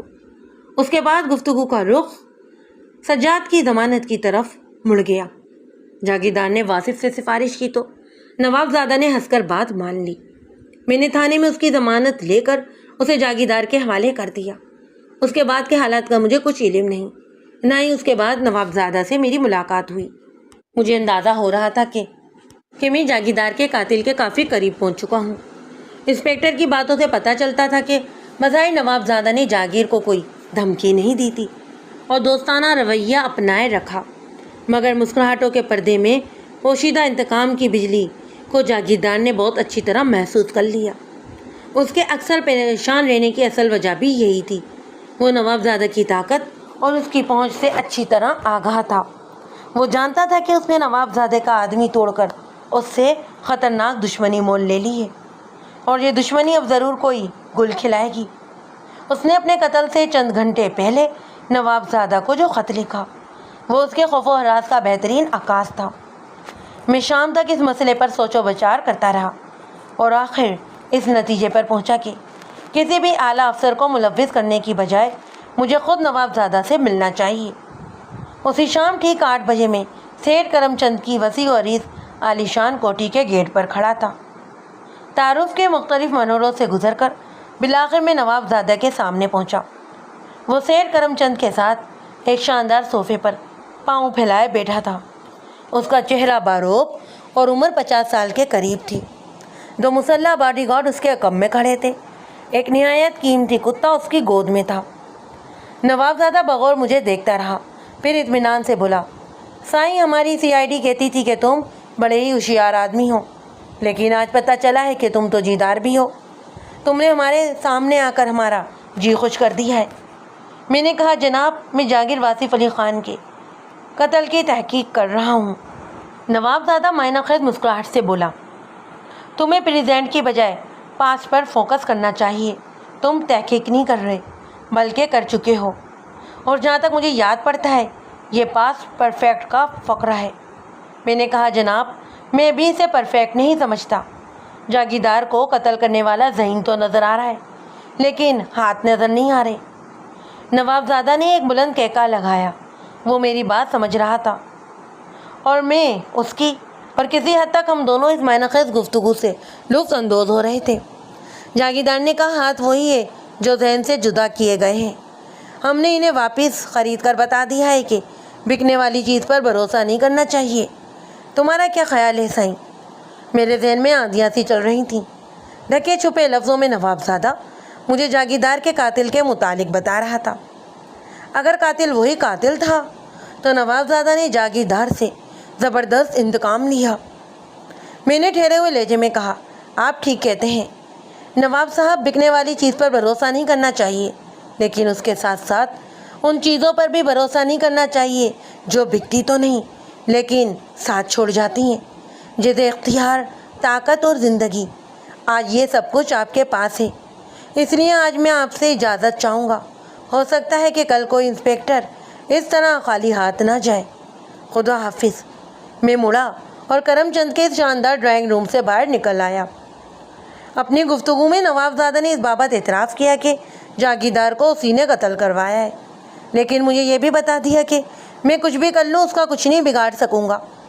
اس نے اس شخص کی نشاندہی بھی کر دی جس نے ہفتے کی شب جاگیردار کی خوابگاہ میں داخل ہو کر اس کا گلا کاٹا، اور اب میں اسی سے ملنے جا رہا تھا، کیونکہ میرے اختیار میں اتنا تو تھا ہی۔ رات کے 2 بجے تھے جب میں جاگیردار کی حویلی کے پھاٹک پر دستک دی۔ میرے ساتھ 2 کانسٹیبل بھی تھے۔ تیسری دستک پر ایک جھمائیاں لیتا ہوا چوکیدار باہر نکلا اور مجھے دیکھ کر ٹھٹک گیا۔ میں نے تحکمانہ لہجے میں کہا، جاگیردار صاحب کو میرے آنے کی اطلاع دو۔ وہ جی صاحب کہہ کر اندر چلا گیا۔ تھوڑی دیر یعقوب عرف کوبے کا چہرہ پھاٹک پر نظر آیا۔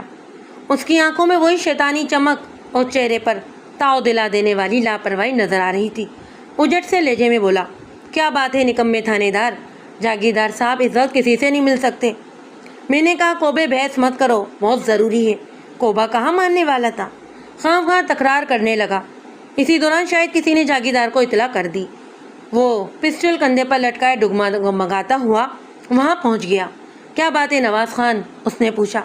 میں نے کہا، جاگیردار صاحب، خوشخبری سنانی تھی آپ کو، قاتل مل گیا ہے۔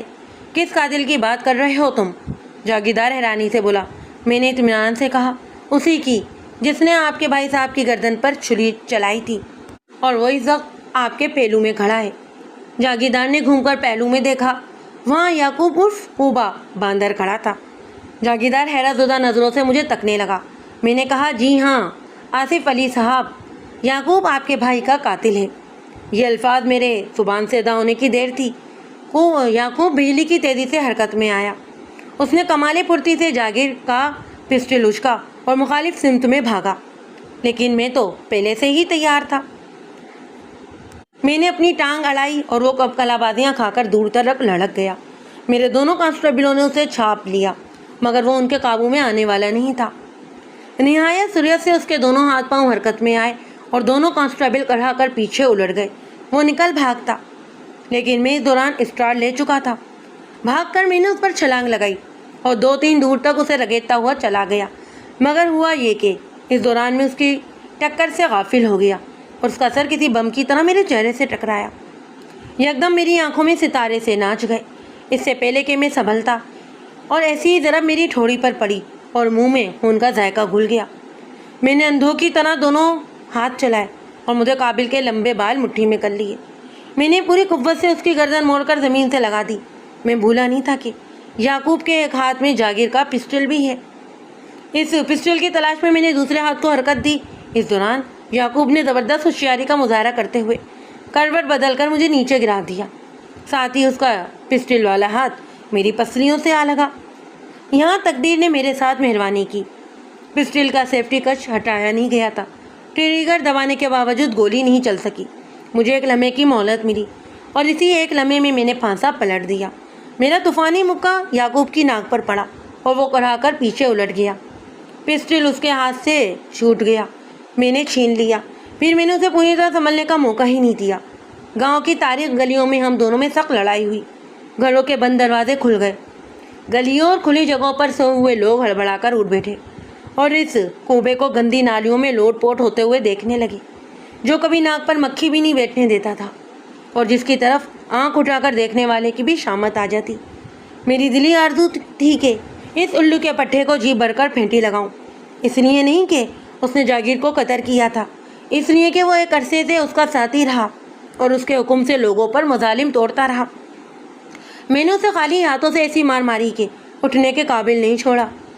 جب میں نے اسے فارغ ہو کر ہاتھ جھاڑے اور وہ ایک تندور میں اوندھے منہ پڑا ہوا تھا اور باہر نکلنے سے قاصر تھا، میرے دونوں کانسٹیبلوں نے اسے باہر کھینچ کر نکالا۔ یعقوب عرف کوبے کی گرفتاری کے بعد سب کچھ واضح ہو گیا۔ وہ در حقیقت نواب زادہ نبی بخش کا آدمی تھا۔ کئی سال پہلے ایک طوفانی رات کو نواب زادہ نبی بخش کی حویلی میں کچھ مہمان اترے۔ یہ مہمان جاگیردار واصف علی اور اس کے ساتھی تھے۔ وہ ان دنوں سندھ میں تھے، کسی کام سے نکلے ہوئے تھے کہ راستہ بھٹک گئے۔ نواب زادہ نبی بخش نے انہیں عزت و احترام سے ٹھہرایا۔ انہوں نے 2 روز اس کے پاس قیام کیا۔ موسم ٹھیک ہوتے ہی وہ وہاں سے چلے آئے، لیکن آتے آتے وہ یعقوب اور اس کوبے کو بھی ورغلا کر ساتھ لے آئے، اور آخر کئی برس بعد نواب زادہ نے جاگیردار کو ہوشیار پور شہر میں دیکھا۔ اس نے اس بد اخلاقی کا عبرتناک انجام لیا۔ اس نے اسی کوبے کے ہاتھوں جاگیردار کو قتل کروا دیا۔ اس طرح اس نے یہ ثابت کیا کہ طاقت اور دولت سے ہر چیز خریدی جا سکتی ہے۔ تحقیق سے یہ بات ثابت ہوئی کہ قتل کی رات یعقوب عرف کوبہ جاگیردار کا محافظ تھا۔ اسی کا قاتل بن کر جاگیردار کی خوابگاہ میں داخل ہوا۔ سلمہ اس وقت بے خبر پڑی سو رہی تھی۔ جاگیردار پریشانی کے عالم میں ٹہل رہا تھا۔ یعقوب نے اندر داخل ہو کر اسے عقب سے دبوچ لیا اور خربوزے کے قریب پڑی ہوئی چھری اٹھا کر اس کا کام تمام کر دیا۔ مقتول کی کنپوٹی پر جو چوٹ آئی اس کا سبب تپائی کا کونا تھا، جو زمین پر گرتے وقت مقتول کی کنپوٹی سے ٹکرایا۔ قتل کے بعد یعقوب نے فرار ہونے کی کوشش نہیں کی، کیونکہ اس طرح وہ خود کو خامخواہ مشکوک بنا لیتا۔ اگر میں جاگیرداروں کا دباؤ قبول کر کے بے گناہ سلمہ اور وزیر علی کے خلاف کیس بنا دیتا تو یعقوب چند روز حویلی میں ٹھہر کر کسی بہانے سے رخصت ہو جاتا اور پھر کبھی واپس نہیں آتا۔ لیکن اس کی قسمت میں جیل کی کوٹری لکھی تھی۔ اس واردات کا ایک اور پہلو یہ بھی ہے کہ خدا کی لاٹھی بے آواز ہوتی ہے۔ جاگیردار نے ایک غرض مند عورت کی جھولی سے ناجائز فائدہ اٹھا کر اس کی عزت لوٹی۔ بعد میں اسے سجاد کی ضمانت کروانے خود شہر جانا پڑا، اور وہیں اس کی ملاقات نواب زادہ کے روپ میں فرشتہ اجل سے ہو گئی۔ اس کی بدفعلی سے خود چلا کر اس کے انجام تک لے گئی، اور اسے اس انجام تک پہنچانے میں یقیناً سلمہ کے شریف باپ کی بددعائیں بھی شامل ہوں گی، جس کی لاڈلی بیٹی پر اس نے عرصۂ حیات تنگ کر کے رکھا ہوا تھا۔ اور ساتھ ہی استانی راحلہ کی آہو بکا بھی جاگیردار کے انجام کا سبب بنی ہوگی جو حویلی کی خوابگاہ میں گونجتی رہتی تھی۔ اس غریب نوکرانی کی عزت کا خون بھی جاگیردار کی گردن پر بوجھ بنا ہوگا جسے وہ وزیر علی کو سبق سکھانے کے لیے اٹھا کر لے گیا۔ اور نہ جانے ایسے کتنے گنہگار تھے جو چھری کی دھار بن کر جاگیردار کی جوان شیرک کو کاٹ گئے تھے۔ میں تھانے کے کمرے میں بیٹا یہ سب کچھ سوچ رہا تھا اور یعقوب کے اندر اور باہر سے چیخو پکار کی آواز بلند ہو رہی تھی۔ میری رات والی مار سے اس کے بازو اور ٹخنے کی ہڈیاں ٹوٹ گئی تھیں۔ وہ درد سے بےتاب ہو کر کسی بندر کی طرح چلا رہا تھا اور مجھے نہایت خطرناک نتائج کی دھمکیاں دے دے کر تھک رہا تھا اور بعد میں منت سماجت کرنے لگتا۔ آخر میں نے حوالدار سے کہہ کر اس کے منہ میں کپڑا ٹھسوا دیا۔ اب وہ اچھل کود کے سوا اور کچھ نہیں کر سکتا تھا۔ میرا سب انسپکٹر اس کی حالت دیکھ کر خوفزدہ ہو رہا تھا۔ کہنے لگا، نواز صاحب، اگر یعقوب واقعی اس وڈیرے کا آدمی ہے تو ہمیں احتیاط سے کام لینا چاہیے، یہ نہ ہو کہ کوئی بڑی مصیبت پڑ جائے۔ میں نے اطمینان سے کہا، نہیں پیارے، کوئی مصیبت نہیں پڑے گی۔ اس وڈیرے کو کوبا اتنا نہیں جانتا جتنا میں ایک ملاقات میں جان گیا ہوں۔ کوبے کی پیروی کرنا کچا وہ تو اب اس کی طرف تھوکے گا بھی نہیں، اور میرا اندازہ بالکل درست ہوا۔ کوبے کو پھانسی کی سزا ہوئی۔ ممکن ہے کہ اس سزا میں نوابزادہ نبی بخش کی کوششوں کا بھی کچھ دخل ہو۔ ایک بے وفا شخص کے لیے یہ ایک مناسب انجام تھا۔ جہاں تک سلمیٰ کا تعلق ہے تو میری معلومات کے مطابق اس نے دوسری شادی نہیں کی اور اپنے بچے کی پرورش میں مصروف رہی۔ وزیر علی کی شادی کوئی 1.5 سال بعد شہر میں ہوئی تھی۔